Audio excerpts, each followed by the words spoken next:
নমস্কার বন্ধুরা, all in one চ্যানেলে আপনাদের সবাইকে স্বাগত জানাই। আশা করি সবাই ভালো আছেন, সুস্থ আছেন। আমরাও ভালো আছি। আজকে আমি আম পানা বানাবো। যা প্রচণ্ড গরম পড়েছে, এই গরমের মধ্যে আমের শরবত খাওয়া খুবই ভালো। সব সময় তো পুড়িয়ে সঙ্গে সঙ্গে শরবত করা সম্ভব হয় না।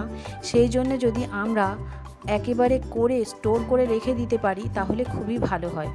তার জন্য চলুন দেখা যাক কীভাবে আম পানা শরবতটা বানাই। আম পানাটা কীভাবে রেডি করি। দুটো আমি বড় সাইজের আম নিয়েছি। আম দুটোর গায়ে ভালো করে তেল মাখিয়ে নিয়েছি। তেল মাখিয়ে নিয়ে এবার গ্যাসের ওভেনে একটা জালি বসিয়ে তার উপরে দিয়ে আমটাকে ভালো করে চারপাশ ঘুরিয়ে ঘুরিয়ে পুড়িয়ে নিতে হবে। দেখুন আমটা খুব ভালোভাবে পুড়ে গেছে।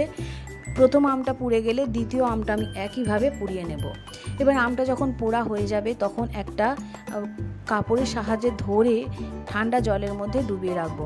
দুটো আমি যখন পুড়ে যাবে একটু ঠান্ডা জলের মধ্যে ভিজিয়ে রেখে দেবেন। ঠান্ডা জলে ভিজিয়ে রাখার ফলে কিছুক্ষণ পরে আমের খোলাগুলো খুব ভালোভাবে ছাড়ানো হয়ে যাবে। দেখুন আমের খোলাগুলো আমি খুব ভালোভাবে ছাড়িয়ে নিয়েছি। আর এই গরমে আম পানা খাওয়া খুবই ভালো, শরীর ঠান্ডা রাখে, পেট ঠান্ডা রাখে, শরীরে খুবই উপকার দেয়। আমটাকে খুব ভালোভাবে পুড়েছে। এবারে গাগুলো আমি একটা ছুরির সাহায্যে কেটে নিচ্ছি। আমটা একটু যেহেতু শক্ত আছে সেই কারণে এটাকে ব্লেন্ডারের সাহায্যে ব্লেন্ড করে নেব। খুব একটু সামান্য জল দেব, দিয়ে খুব ভালোভাবে ব্লেন্ড করে নেব, একদম যেন কোনো দানা দানা ভাব না থাকে।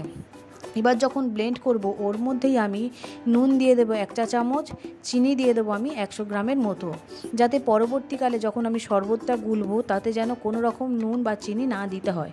নুনটা যদি আপনাদের পরিমাণ মতো দিতে পারেন, তবে চিনি একেবারেই দিতে লাগবে না।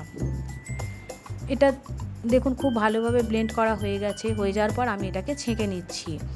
এটাকে ভালো করে ছেঁকে নিতে হবে যাতে কোনো রকম ছিবড়ে না থাকে, কারণ যখন শরবতটা খাবো মুখে যদি ছিবড়ে পড়ে খুব বাজে খেতে লাগে, সেটা একেবারেই ভালো লাগে না। দেখুন কতটা ছিবড়ে বেরোলো, সেটা আমি ফেলে দিলাম।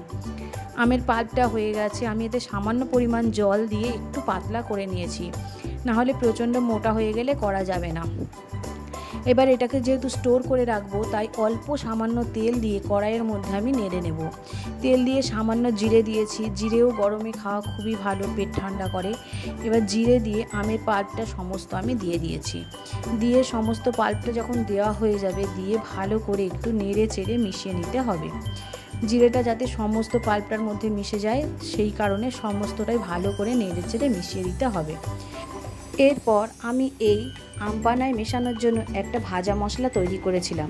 ভাজা মশলাটা গোটা ধনে, গোটা জিরে, গোটা মৌরি ও একটা শুকনো লঙ্কা ফ্রাই প্যানের মধ্যে তেল না দিয়ে আমি অল্প আঁচে আস্তে আস্তে নেড়ে নিয়ে একটু ভাজা করে নিয়েছিলাম। ওটা ব্লেন্ডারে ভালো করে গুঁড়ো করে নিয়েছি। গুঁড়ো করে নিয়ে এবারে এই আম পানার মধ্যে আমি মিশিয়ে দিয়েছি 1.5 চা চামচের মতো। এবার আম পানাটা যাতে বেশি দিন থাকে এবং ভালো থাকে তার জন্য আমি এর মধ্যে ভিনিগার দিয়ে দিয়েছি 2 টেবিল চামচ।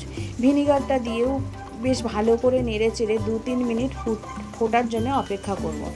2-3 মিনিট ফুটে যাওয়ার পর আমি এটাকে ঢেলে নেব। দেখুন ঢেলে নিয়েছি, কি দারুণ হয়ে গেছে আম পানা। এটাকে জলের মধ্যে যখন খুশি আপনি গুলে খেয়ে নিতে পারবেন।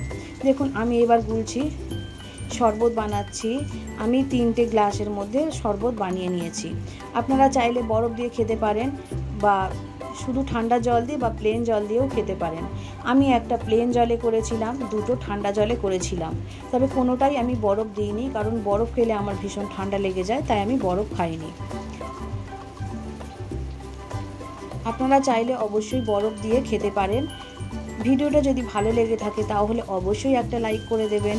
দেখা হবে পরের একটা ভিডিওতে। সবাই ভালো থাকবেন, সুস্থ থাকবেন।